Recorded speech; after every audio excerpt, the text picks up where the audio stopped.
Bon, vite fait avant de commencer, une fois n'est pas coutume, impossible de monétiser cette vidéo. J'ai tout essayé, j'ai enlevé des passages et tout, il n'y a aucune logique, je peux pas, c'est tout.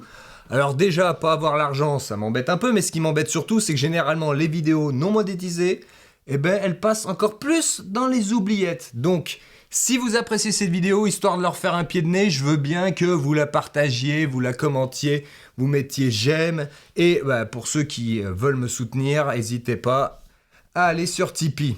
Voilà, histoire de leur dire, allez bien vous faire...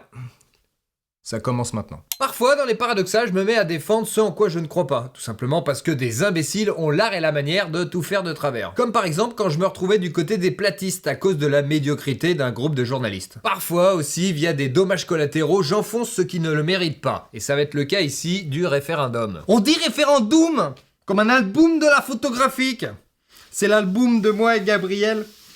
Ça faut que je me fais larguer. Le référendum bien utilisé peut être un formidable outil démocratique, mais il y a quelques règles à respecter, par exemple ne pas le mettre entre les mains d'un idiot. Référendum pour que Stéphane séjourne reconquérir Gabriel Attal.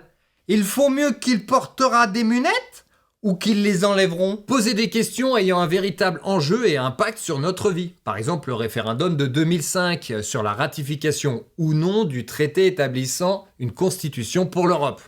En gros, dire oui ou non à l'Union Européenne. Et dire qu'on a eu le choix. On a dû rater le coche.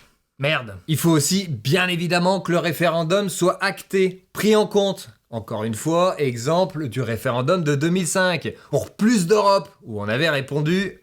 Non ? Attends, on avait répondu non ? Oh !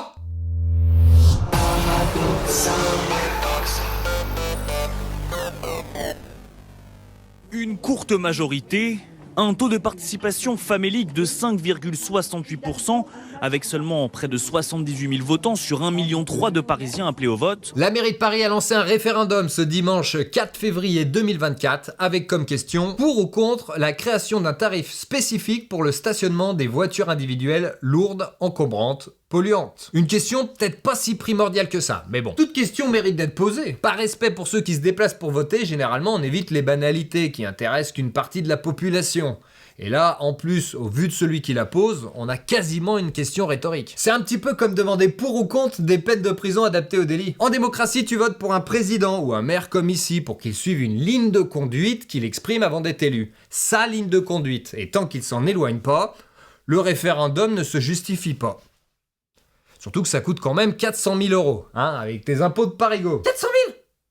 Ah, quand même. Et là, pour un conseil municipal qui veut depuis le début éradiquer la voiture et la pollution, ça revient un petit peu à demander « Est-ce qu'on fait notre boulot ? Est-ce qu'on bosse cette année ? S'il vous plaît, répondez !» Mais la maire de Paris se réjouit du triplement des tarifs de stationnement pour les SUV. Ah d'accord, par tarif spécifique, fallait comprendre x3. Ah ouais, tu m'étonnes qu'elle fait un référendum, parce qu'elle assume pas. Au moins là, elle pourra dire « C'est pas moi qui ai augmenté le stationnement, c'est les Parisiens qui ont voulu !» Eh, on vous l'a toujours dit, vaut mieux lire les petites lignes. Puis c'était quoi déjà ? Il y avait une autre question. Ah oui, êtes-vous pour ou contre le transport ferroviaire gratuit pour les enfants étudiants lébreux à destination de l'Allemagne ?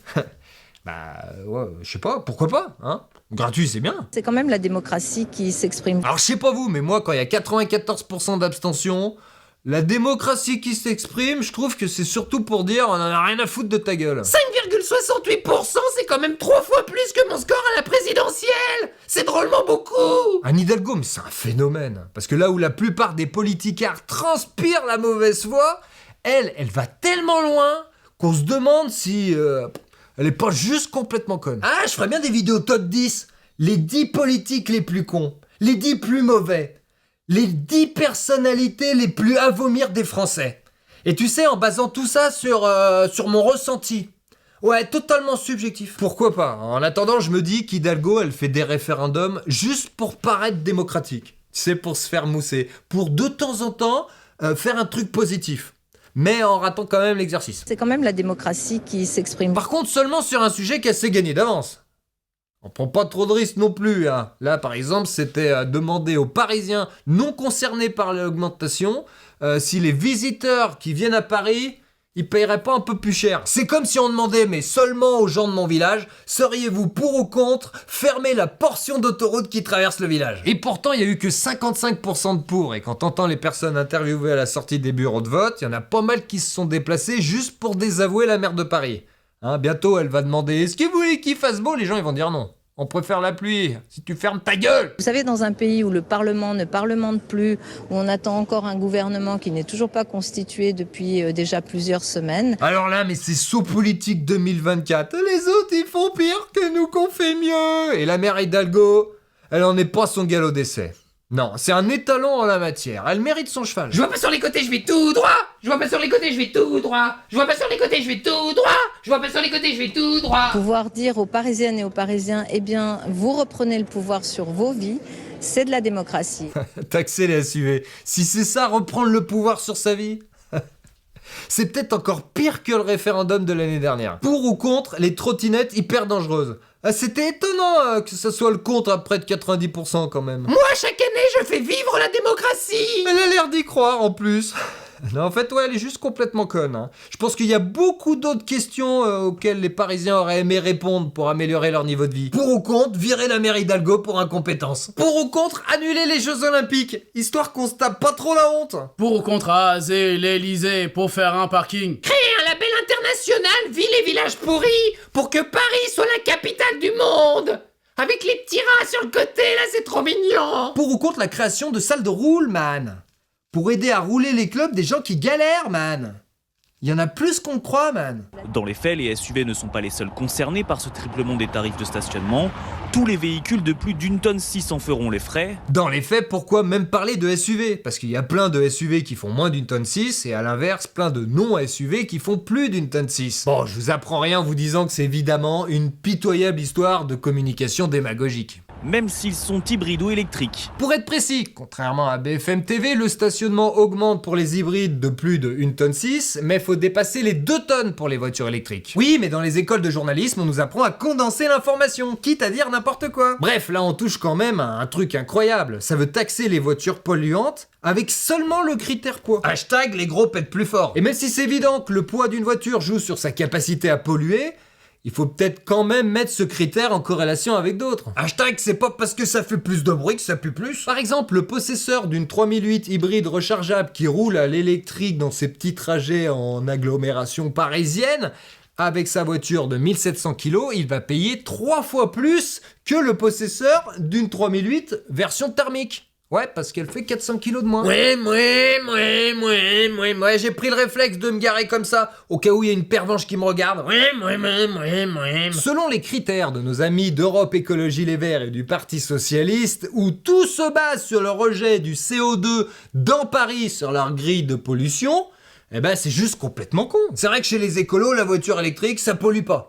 Jamais. Ah ben qu'on vienne pas lui parler de l'extraction du cobalt et du lithium et encore moins du rejet du CO2 pendant la fabrication de leur voiturette électrique. Ah non. Pour les bobos bio, c'est loin des yeux, loin du cerveau. Asie, Afrique, non merci. Il faudra payer 12 € de l'heure dans les arrondissements proches du périphérique, 18 € dans les arrondissements centraux. Une nouvelle grille tarifaire qui divise les Parisiens. 255 € les 6 heures. C'est un autre monde. Quand tu habites ou que tu travailles à Paris, pour conserver toute ta santé mentale, il faut être capable d'abandonner toute logique et de te résigner instantanément. Ah, plus 52% de taxes foncières? Non mais quel...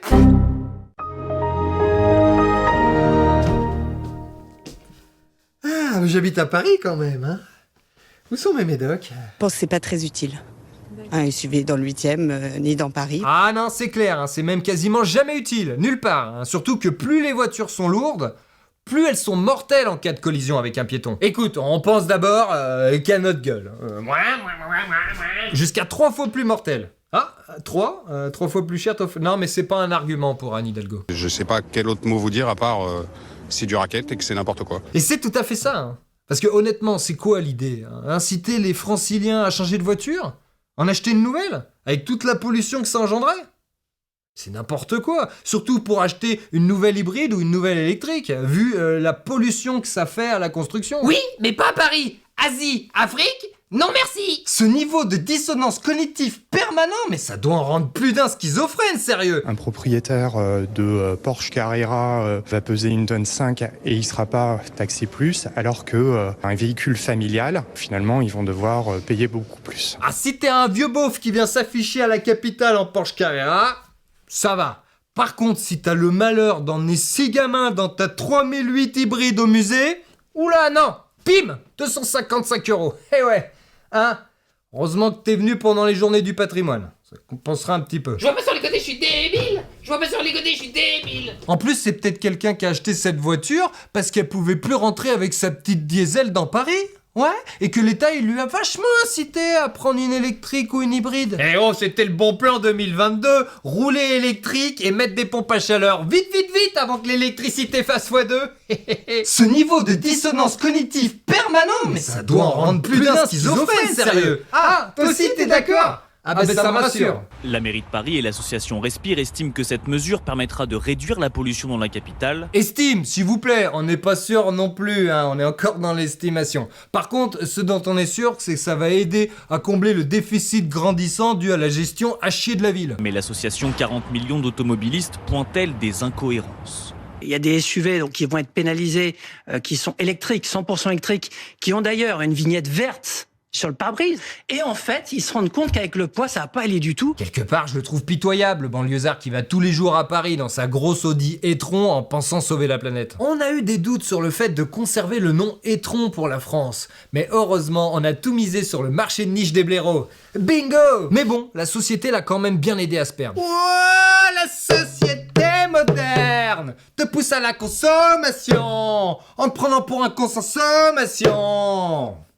Man, on lui a dit que c'était écolo de rouler en électrique, la publicité lui a vendu son e-tron comme symbole de réussite, et pourtant d'un coup, on veut plus de lui à Paris. Il s'est mis à la clope électronique pour du tabac ne plus consommer, et je vais peut-être m'y mettre parce que je sais pas rouler. Man, le truc c'est qu'on s'est foutu de sa gueule 2 fois. La première en lui vendant une voiture de 2,5 tonnes avec laquelle il devra rouler bien plus de 100 000 km pour devenir moins polluant en CO2 seulement qu'avec son ancienne petite diesel. Parce que oui, à la fabrication, les voitures électriques rejettent beaucoup plus de CO2. Donc faut rouler pour compenser. En gros, plus tu roules, moins tu pollues. Ramené au kilomètre. Donc c'est complètement con comme logique. Hein. Ouais, et ça c'est évidemment si le lithium, non, les batteries, non, on n'y pense pas. Et encore ça c'est parce que nous Français, on a une électricité propre, faite avec du nucléaire. Pour les Allemands ou les Ricains qui utilisent du charbon, ils auront beau rouler des milliers de kilomètres avec leur e-tron, ils seront toujours plus polluants qu'avec n'importe quel diesel. On s'est quand même bien foutu de leur gueule. Sauf que comme un con, sa voiture c'est un leasing, ouais, sur 3 ans. Après elle en aura une neuve. Donc la non-pollution, bah, ce sera peut-être pas un autre. La deuxième c'est que Paris veut pas de lui en tant qu'habitant. En Airbnb, si, hein. Mais par contre, niveau stationnement, oui, argent. Environ 900 000 véhicules franciliens seront concernés par ces nouveaux tarifs. Alors en conclusion... Raser l'Elysée pour faire un parking. Non! Enfin, c'est vrai que c'est un beau projet, surtout vu le prix du stationnement aujourd'hui. Ah ouais, il y a peut-être moyen de rendre le lieu utile et lucratif pour une fois. Raser l'Elysée pour faire un parking. Non mais arrêtez, faites-en une chanson si vous voulez, mais là c'est pas le sujet. Ok. En conclusion, imaginez une ville futuriste aux aspects idylliques, cachant tout ce qui n'est pas beau, tout ce qui n'est pas artificiel, tout ce qui ne sent pas bon, au-delà de ces murs d'enceinte. La vie est totalement artificielle. Et la nature a disparu depuis longtemps. Peut-être que c'est le projet d'Hidalgo de faire de Paris une capitale déconnectée du réel, comme dans les plus dystopiques science-fiction. Ce sont des arbres, de vrais arbres. Avant, ils poussaient partout. Ce film, c'est le Lorax. Et le pire, c'est que je me demande si Hidalgo se base pas vraiment dessus. Hein, vu tous les arbres qu'elle coupe, et vu sa coupe de cheveux. Voyez ce qui mijote. Comme le méchant, la même tête. Mais bon, blague à part, avec une réelle volonté de rendre à Paris son monarque. Enfin, sa reine. Une très jolie reine en l'occurrence, avec une très jolie voix. Libérée, délivrée, c'est pour moi que vous avez voté. D'où l'instauration constante de nouvelles taxes pour les sujets de la cité fortifiée, mais aussi pour tous les habitants du royaume. C'est qu'il faut leur envoyer de la nourriture tous les jours, mais par contre, ils veulent pas voir le bout du nez de notre tracteur. Si on va aller faire doléances, il faut y aller en 4x4 et payer 255 € les 6 heures. Certains illuminés semblent voir une douce utopie dans ce que tente d'accomplir Anne Hidalgo. Il y en a. Bon, pas beaucoup, mais il y en a. Alors que malheureusement, elle est nulle, incompétente, à chier.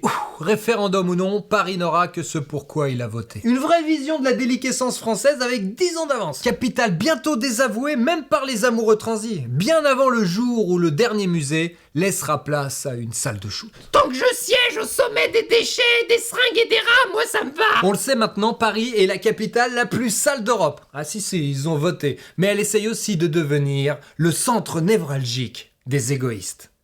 Avec à leur tête la reine mère. Et la reine ne sera vraiment reine que si elle se débarrasse du petit roi qui lui fait de l'ombre. C'est pour ça que j'aime bien le projet de l'autre barbu là. Allah Akbar. Non, de l'autre. Ah oui, je vois, ouais. Eh, tu sais que ça montrait la cote de ton programme. Raser l'Elysée pour faire un parking.